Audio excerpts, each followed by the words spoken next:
नमस्कार विद्यार्थी मित्रांनो. कोपरगाव तालुका एज्युकेशन सोसायटीचे के बी रोहमारे कला वाणिज्य व विज्ञान कनिष्ठ महाविद्यालय कोपरगाव आयोजित या ऑनलाईन लेक्चर सिरीजमध्ये मी प्राध्यापक जेजुरकर जी ए आपलं सहर्ष स्वागत करतो. जसं की सहकार विषयातील चौथं प्रकरण आपण यापूर्वी सुरू केलेलं होतं की ज्यामध्ये सहकारी संस्था स्थापनेतील प्रवर्तन अवस्था आणि प्रवर्तन अवस्थेतील जे विविध टप्पे आहेत ते आपण यापूर्वी अभ्यासलेली होती. प्रवर्तन अवस्था ही जी अवस्था आहे की ज्या माध्यमातून सहकारी संस्थेची नोंदणी करण्याचा पहिला टप्पा त्या माध्यमातून पूर्ण केला जातो. प्रवर्तन अवस्था म्हणजे सहकारी संस्थेची जर स्थापना करायची असेल तर संस्थेला या दोन अवस्थातून जावं लागतं की ज्यामध्ये प्रवर्तन अवस्था आणि नोंदणी अवस्था. ज्या व्यक्तीच्या मनामध्ये एखादी सहकारी संस्था स्थापन करण्याची कल्पना उद्भवते निर्माण होते अशा व्यक्तीला आपण प्रवर्तक म्हणूयात. आणि सहकारी संस्था स्थापन करण्यापूर्वी ज्या विविध टप्प्यातून सहकारी संस्थेला किंवा प्रवर्तकाला त्या ठिकाणी जावं लागतं अशा प्रकारची जी अवस्था आहे की जिला आपण प्रवर्तन अवस्था म्हणून ओळखलेलं आहे. आणि यापूर्वी आपण प्रवर्तन अवस्थेतील विविध टप्पे अभ्यासलेले आहेत की ज्यामध्ये संस्था स्थापनेची कल्पना त्या ठिकाणी मनात उद्भवणं, मनातील कल्पनेचे तपशीलवार परीक्षण करणं, अनौपचारिक सभेचे आयोजन करणं, त्यासाठीची साधनसामग्री गोळा करणं, आर्थिक योजना तयार करणं आणि दस्तऐवज व कागदपत्र तयार करणं या प्रकारची विविध टप्पे या प्रवर्तन अवस्थेच्या माध्यमातून आपण अभ्यासलेले आहेत. आजच्या या व्हिडिओमध्ये आपण सहकारी संस्थेची जी नोंदणी अवस्था आहे की ज्यालाच रजिस्ट्रेशन स्टेज म्हणून ओळखलं जातं या नोंदणी अवस्थेचा अभ्यास आपण या ठिकाणी करणार आहोत.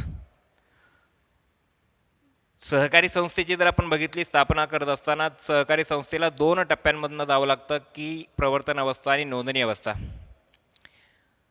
प्रवर्तन अवस्था पूर्ण झाल्यानंतर नोंदणी अवस्था त्या ठिकाणी सुरू होते आणि सहकारी संस्थेला जर कायदेशीर अस्तित्व जर प्राप्त करून घ्यायचं असेल तर संस्थेची नोंदणी होणं हे त्या ठिकाणी आवश्यक असतं. आणि या नोंदणी अवस्थेतील सर्व ज्या बाबी आहेत ह्या औपचारिकरित्या त्या ठिकाणी पूर्ण करणं हे देखील तितकंच महत्त्वाचं असतं. आणि या सर्व बाबी पूर्ण केल्यानंतर सहकारी संस्थेची नोंदणी ही त्या ठिकाणी पूर्ण होत असते. आणि याच नोंदणी अवस्थेतील जे काही विविध टप्पे आहेत ह्याच्या व्हिडिओमध्ये आपण अभ्यासणार आहोत. सहकारी संस्थेची स्थापना करणारा की ज्याला प्रवर्तक म्हणून ओळखलं जातं या प्रवर्तकाकडनं नियोजित संस्था स्थापनेसंदर्भातील सर्व ज्या घडामोडी आहेत, सर्व ज्या हालचाली आहेत त्या ठिकाणी केल्या जात असतात. मग नोंदणी अवस्थेतील विविध जे काही टप्पे आहेत त्यामध्ये प्रवर्तकाची भूमिका ही खूप महत्त्वाची मानली जाते. संस्था स्थापन करायची आहे मग फक्त कल्पना मनामध्ये येऊन चालत नाही तर त्या संदर्भामध्ये प्रत्यक्षात कृती करणं हे देखील महत्त्वाचं असतं. आणि याच अनुषंगाने प्रवर्तकाकडनं पावलं उचलली जातात. प्रवर्तन अवस्था पूर्ण झालेली असल्याकारणाने नोंदणी अवस्था पूर्ण व्हायला पाहिजे या हेतूने प्रवर्तकाकडनं वेगवेगळ्या टप्प्यांना पूर्णत्वास नेण्यास प्रयत्न सुरू होतात. त्यातलाच पहिला जर टप्पा आपण बघितला की त्याला नोंदणी अवस्थेतील बाबी किंवा नोंदणी अवस्थेतील टप्पे म्हणून आपण लक्षात घेणार आहोत. त्यातील पहिला टप्पा जर आपण बघितला की प्रवर्तकाकडनं प्राथमिक किंवा औपचारिक सभा ही त्या ठिकाणी बोलावली जाते. त्यानंतर नियोजित सहकारी संस्थेचे जे बँकेमध्ये खातं आहे ते खातं त्या ठिकाणी ओपन केलं जातं. खातं बँकेमध्ये उघडलं जातं की ज्या माध्यमातून सहकारी संस्थेला आर्थिक व्यवहार करता यावेत याकरिता किंवा सहकारी संस्थेमध्ये सभासदांकडनं जमा झालेलं भागभांडवल हे त्या बँक खात्यावरती जमा करता यावं याकरिता बँक खातं उघडणं देखील या प्रवर्तकाकडनं त्या प्रकारची कृती ही त्या ठिकाणी केली जाते. त्यासोबत नोंदणी प्रस्ताव सादर करणं. सहकारी संस्था स्थापन करायची आहे तर त्याकरिताचा जो नोंदणी प्रस्ताव आहे तो निबंधकाकडे निबंधक म्हणजेच नोंदणी अधिकारी आणि नोंदणी अधिकाऱ्यालाच तुम्हाला रजिस्ट्रार म्हणून लक्षात घ्यायचं आहे. मग निबंधकाकडे नोंदणी अर्ज किंवा नोंदणी प्रस्ताव जो आहे, प्रस्ताव याचा अर्थ सहकारी संस्था स्थापन करायची आहे या संदर्भातील जो प्रस्ताव आहे, या संदर्भातील जी प्रक्रिया आहे त्याला आपण नोंदणी प्रस्ताव सादर करणं म्हणूयात. की नोंदणी प्रस्ताव हा निबंधकाकडे 4 प्रतींमध्ये नमुना अ च्या माध्यमातून सादर केला जातो. त्यासोबतच नोंदणी शुल्क किंवा चलन पावती ही देखील त्या ठिकाणी या संस्थेच्या नोंदणीकरिता त्या ठिकाणी प्रवर्तकाला भरावं लागतं. मग ही नोंदणी शुल्क 50 रुपयांपासून 25,000 रुपयांपर्यंत असू शकतं. हे संस्थेच्या प्रकारानुसार हे त्या ठिकाणी बदलत असतं. त्यासोबतच नोंदणी अर्जांची जी काही नोंद आहे, नोंदणी अर्जांची नोंद ही निबंधक कार्यालयामध्ये त्या ठिकाणी केली जाते. त्यासोबत निबंधकामार्फत त्या ठिकाणी नोंदणी अर्जाची छाननी त्या ठिकाणी केली जाते. नोंदणी अर्ज त्या ठिकाणी तपासून बघितले जातात. त्यामध्ये जर काही त्रुटी असतील तर नोंदणी अधिकाऱ्याकडनं या प्रकारचे अर्ज हे त्या ठिकाणी फेटाळले जातात. आणि अर्ज जर पूर्ण असतील तर त्या ठिकाणी योग्य अशा प्रकारे पुढची कारवाईला या अर्जांचा विचार त्या ठिकाणी निबंधकाकडनं किंवा नोंदणी अधिकाऱ्याकडनं केला जातो. निबंधक किंवा नोंदणी अधिकारी दोघांचा अर्थ हा एकच आहे.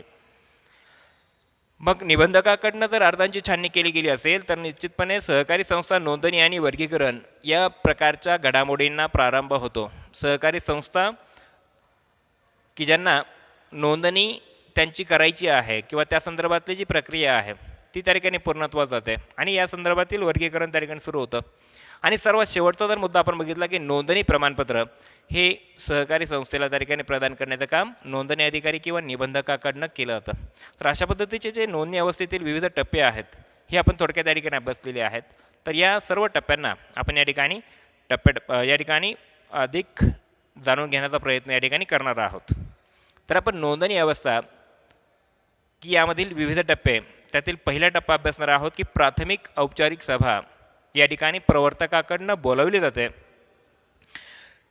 की नियोजित संस्थेची, आता नियोजित याचा अर्थ आपण डायरेक्टली सहकारी संस्था म्हणू शकत नाही. की जी संस्था स्थापन करायची आहे तिचं नियोजन या ठिकाणी सुरू आहे. प्रवर्तकाकडनं या प्रकारचे नियोजित सहकारी संस्था म्हणून या संस्थेकडे बघितलं जातं. मग नियोजित संस्थेची नोंदणीपूर्व तयारी करून प्रवर्तक सभासदांची प्राथमिक सभा बोलवतात. प्रवर्तकाकडनं नियोजित संस्थेकरिता त्या ठिकाणी प्राथमिक सभा ही त्या ठिकाणी बोलावली जाते. सहकारी संस्थेकरिता जे सभासद त्या ठिकाणी इच्छुक आहेत, जे सभासद त्या ठिकाणी भाविक कालावधीमध्ये सहकारी संस्थेचे सभासद म्हणून असणार आहेत, अशा सर्व सभासदांची जी सभा आहे, प्राथमिक सभा म्हणूयात, ही प्रवर्तकाकडनं बोलावली जाते. आणि त्या माध्यमातून या सभेमध्ये नियोजित संस्थेचा जो उद्देश आहे, संस्थेची जी व्याप्ती असणार आहे, सभासद संख्येची जी मर्यादा असणार आहे की सभासद या सहकारी संस्थेमध्ये किती आपण या ठिकाणी सहभागी करून घेणार आहोत या संदर्भात, किंवा सहकारी संस्थेचं जे कार्यक्षेत्र आहे, नियोजित संस्थेचं जे कार्यक्षेत्र असणार आहे हे कोणत्या प्रक्षेत्रामध्ये असणार आहे, त्याचबरोबर सहकारी संस्था किंवा नियोजित संस्थेची जी भांडवल उभारणी असणार आहे त्या भांडवल उभारण्याचे वेगवेगळे जे स्रोत आहेत, जे मार्ग आहेत किंवा उपविधी किंवा या नियोजित संस्थेच्या संदर्भातील जे नियम आहेत, अटी असणार आहेत, हे सर्व या उपविधीमध्ये नमूद केले असणार आहेत. त्यासोबतच नियोजित संस्थेचे नाव, नियोजित संस्थेचं नाव काय असेल, त्याचबरोबर या नियोजित संस्थेमध्ये निवडणूक जर त्या ठिकाणी घेतली गेली जात असणार आहे तर त्या संदर्भातील जे काही नियम असतील तर ते नियम काय असणार आहेत, या सर्व बाबींवरती या प्राथमिक सभेमध्ये चर्चा घडवून आणण्याचं काम हे प्रवर्तकाच्या माध्यमातून केलं जातं. आणि सभेच्या कामकाजामध्ये जे इतिवृत्त त्या ठिकाणी तयार होतं तर त्याची एक प्रत ही त्या ठिकाणी नोंदणी प्रणालीमध्ये नोंदणीच्या अर्जासोबत त्या ठिकाणी जोडावी लागते. आपण यापूर्वी शिकलेलं आहात इतिवृत्त म्हणजे काय, की सभेमध्ये झालेल्या घडामोडी, सभेमध्ये हाताळले गेलेले विषय, कोणकोणते विषय त्या ठिकाणी विचारात घेतले गेले, या सर्वांच्या नोंदी या इतिवृत्तामध्ये लिहून ठेवल्या जातात. आणि या इतिवृत्ताची जी प्रत आहे किंवा सभेच्या कामकाजाच्या इतिवृत्ताची एक प्रत नोंदणी अर्जासोबत त्या ठिकाणी जोडली जाते. तर अशा पद्धतीने प्राथमिक सभा आयोजन या प्रवर्तकाकडनं केलं जातं आणि त्यामध्ये विविध मुद्द्यांना त्या ठिकाणी विचारात घेऊन या माध्यमातून तयार झालेलं इतिवृत्त की ज्याची प्रत एक नोंदणी अर्जासोबत त्या ठिकाणी जोडली जाते किंवा जोडावी लागते. तर हा पहिला टप्पा हा आपण अभ्यासला की नोंदणी अवस्थेतील पहिला टप्पा आपण काय अभ्यासला आहे, प्राथमिक किंवा औपचारिक सभा या प्रवर्तकाकडनं बोलावली जाते. त्यानंतर दुसरा जो टप्पा असणार आहे की ज्यामध्ये नियोजित सहकारी संस्थेचे बँकेत खाते उघडणे.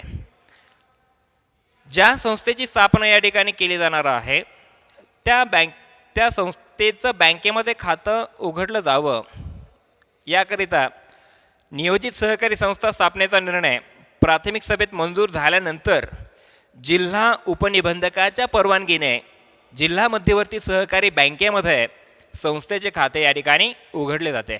म्हणजे नियोजित सहकारी संस्थेचे खाते कुठे उघडले जाते, जिल्हा मध्यवर्ती सहकारी बँकेमध्ये. या नियोजित सहकारी संस्थेचं बँक खातं हे त्या ठिकाणी उघडण्यात येतं आणि कुणाच्या परवानगीने उघडण्यात येतं, उपनिबंधक जिल्हा उपनिबंधकांच्या परवानगीने या प्रकारचं बँक खातं हे जिल्हा मध्यवर्ती सहकारी बँकेमध्ये उघडण्यात येतं आणि त्या खात्यावर सभासदांकडून मिळालेली भागभांडवलाची रक्कम जमा केली जाते.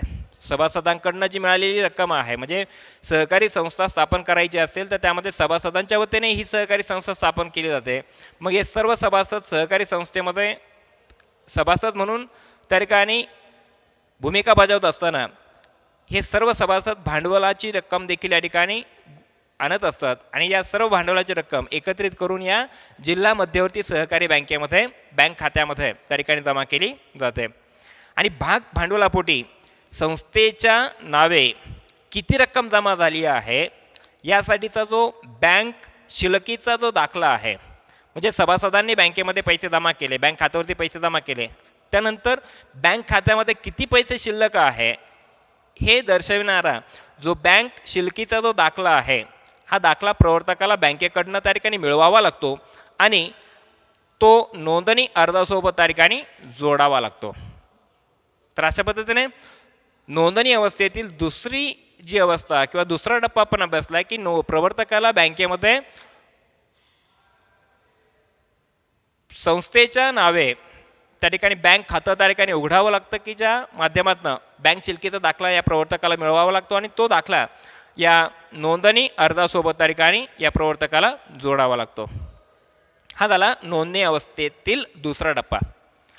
त्यानंतर तिसरा टप्पा आपण अभ्यासतो आहोत की नोंदणी प्रस्ताव सादर करणं, की ज्यामध्ये सहकार कायद्यातील तरतुदीनुसार नियोजित संस्थेच्या नोंदणीसाठी विहित नमुना मध्ये नोंदणी अधिकाऱ्याकडे नोंदणी अर्ज 4 प्रतीमध्ये सादर करतो. म्हणजे प्रवर्तक हा नोंदणी अधिकारी किंवा निबंधकाकडे विहित नमुना यामध्ये निबंधकाकडे 4 प्रतीमध्ये हा जो प्रस्ताव आहे, हा जो अर्ज आहे तो त्या ठिकाणी सादर करतो. म्हणजे सहकार कायद्यातील तरतुदीनुसार नियोजित संस्थेच्या नोंदणीसाठी विहित नमुना मध्ये नोंदणी अधिकाऱ्याकडे नोंदणी अर्ज 4 प्रती त्या ठिकाणी प्रवर्तक सादर करतो. नोंदणी अर्जासोबत विविध प्रकारची कागदपत्रे त्या ठिकाणी सादर केली जातात की ज्यामध्ये सभासदांची यादी असेल, किती सभासद या ठिकाणी सहकारी संस्थेमध्ये किंवा नियोजित सहकारी संस्थेमध्ये त्या ठिकाणी सभासद होऊ इच्छित आहेत किंवा किती सभासद त्या ठिकाणी सहकारी संस्थेमध्ये सभासद म्हणून दाखल झालेले आहेत यांची यादी, त्यासोबतच तलाठ्याचा दाखला जो असेल, त्याचबरोबर उपविधीच्या 4 प्रती, बँक शिल्लकीचा दाखला किंवा जागा किंवा इमारत यांचा जो ना हरकत दाखला आहे, म्हणजे ज्या जागेवरती या प्रकारचे नियोजित सहकारी संस्था स्थापन केली जाणार आहे ती जागा मग इमारत असेल किंवा त्या प्रकारची जागा असेल, त्या संदर्भातील जो मालक आहे, त्या जागेचा मालक, त्या इमारतीचा मालक जो आहे त्याचा जो ना हरकत दाखला आहे तो या प्रवर्तकाला त्या ठिकाणी मिळवावा लागतो. मग जागेचे ना हरकत प्रमाणपत्र, प्राथमिक सभेचे इतिवृत्त, प्राथमिक सभेचं इतिवृत्त असेल की ज्या इतिवृत्ताचा आपण अर्थ लक्षात घेतला की इतिवृत्त म्हणजे काय की सभेमध्ये घडलेले, सभेमध्ये मांडलेले प्रस्ताव किंवा सभेमध्ये घेतलेले विषय की या सर्वांच्या नोंदी या इतिवृत्तामध्ये घेतलेल्या असतात आणि या सभेचं जे इतिवृत्त आहे हे देखील या ठिकाणी नोंदणी प्रस्ताव सादर करताना या अर्जासोबत त्या ठिकाणी जोडावं लागतं. त्याचबरोबर जो प्रकल्प अहवाल आहे, जो प्रकल्प असणारा आहे, जो व्यवसाय संघटन प्रकार सुरू करायचा आहे त्या संदर्भातील जो अहवाल असणारा आहे तो देखील त्या ठिकाणी जोडावा लागतो. त्यासोबतच नियोजित संस्थेचं नाव आणि पत्ता, जी नियोजित संस्था असणार आहे त्या संस्थेचं जे निर्धारित केलेलं नाव आहे त्या संस्थेचा जो पत्ता असणारा आहे तो देखील यामध्ये नोंदवला जातो. नियोजित सहकारी संस्थेची जी उद्दिष्टे आहेत, कार्यक्षेत्र असणारं आहे किंवा व्यवसायाचे जे स्वरूप असणारं आहे इत्यादींचा समावेश या नोंदणी प्रस्तावात त्या ठिकाणी केला जातो. मग या सर्व कागदपत्रांना एकत्रितरित्या त्या ठिकाणी नोंदणी अधिकाऱ्याकडे सादर करावं लागतं. तर अशा पद्धतीने तिसरा जो टप्पा आहे की ज्यामध्ये नोंदणी प्रस्ताव त्या ठिकाणी प्रवर्तकाकडनं सादर केला जातो आणि त्या माध्यमातून अनेक प्रकारचे कागदपत्र त्या सोबत जोडली जातात. त्यानंतर चौथा जो टप्पा असणार आहे की नोंदणी शुल्क, त्याला चलन पावती म्हणून देखील आपण म्हणूयात. महाराष्ट्र राज्य सहकारी संस्था कायदा अधिनियम 1961 नुसार सहकारी संस्थेचे नोंदणी शुल्क हे शासकीय कोषागारात त्या ठिकाणी भरावं लागते.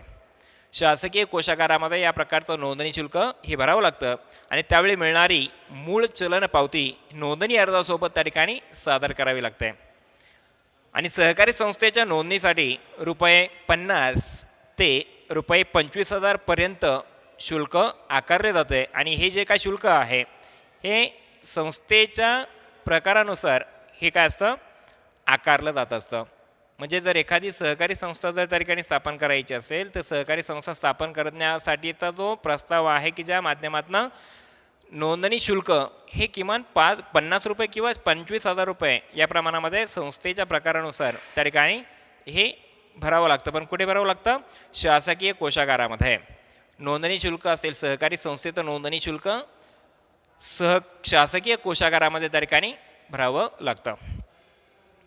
तर अशा पद्धतीने नोंदणी शुल्क हा जो चौथा टप्पा आहे तो आपण या ठिकाणी अभ्यासला. त्यानंतर पाचवा जो टप्पा असणार आहे की ज्या माध्यमातून नोंदणी अर्जांची नोंद ही त्या ठिकाणी निबंधकाकडे केली जाते की ज्यामध्ये सहकारी संस्थेची नोंदणी करण्यासाठी आलेला अर्ज मिळाल्यानंतर निबंधक नमुना ब नोंद वहीत त्या ठिकाणी अर्जातील तपशिलाची नोंद करतात.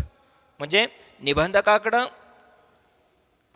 सहकारी कायद्यानुसार त्या ठिकाणी नमुना अ या प्रकारामध्ये या नोंदणी अर्जाची नोंद त्या ठिकाणी केली जाते.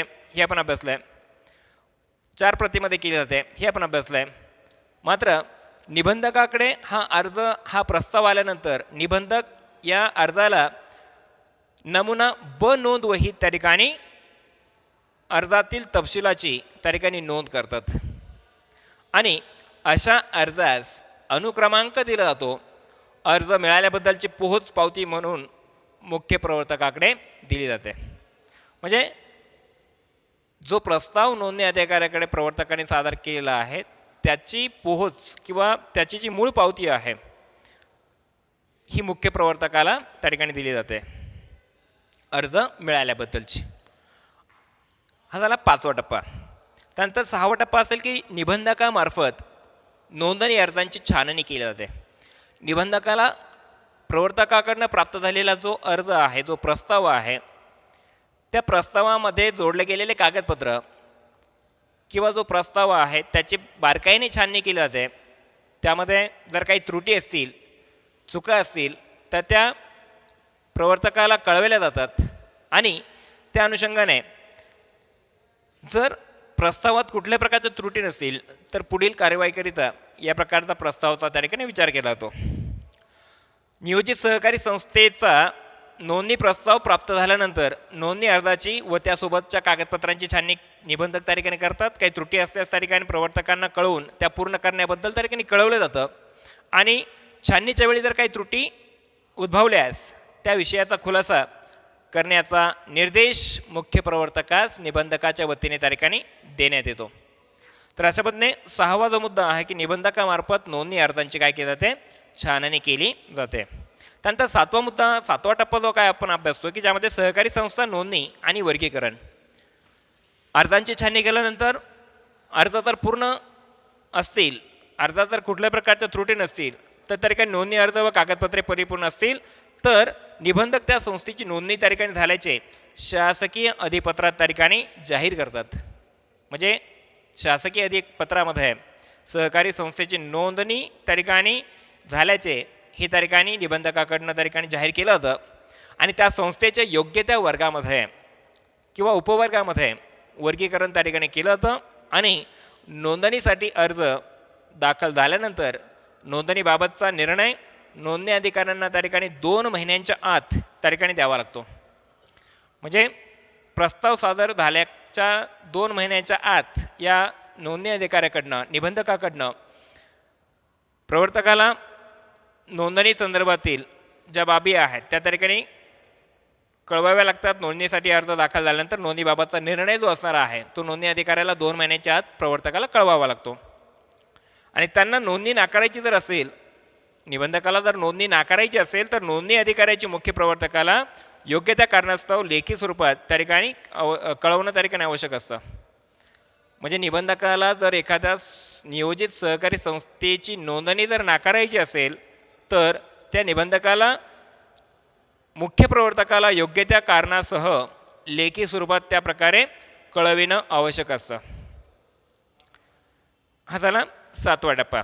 आणि 8वा टप्पा जर आपण बघितला की ज्यामध्ये नोंदणी प्रमाणपत्र की ज्याला आपण रजिस्ट्रेशन सर्टिफिकेट म्हणूयात, की सहकारी संस्थेची नोंदणी केल्यानंतर निबंधक तिला नोंदणी क्रमांक देतो.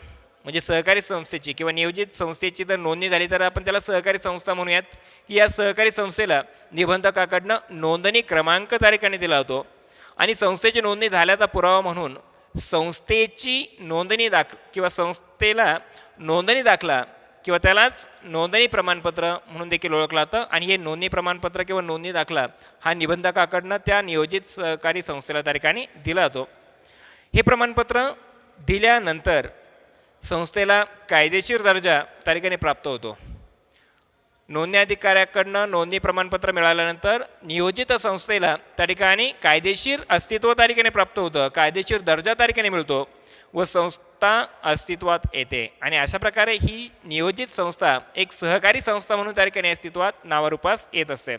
आणि नोंदणी प्रमाणपत्रावर नोंदणीकृत संस्थेचे नाव, नोंदणी क्रमांक, नोंदणी दिनांक किंवा नोंदणीचं वर्ष आणि वर्ग इत्यादी माहिती त्या ठिकाणी नोंदवलेली असते.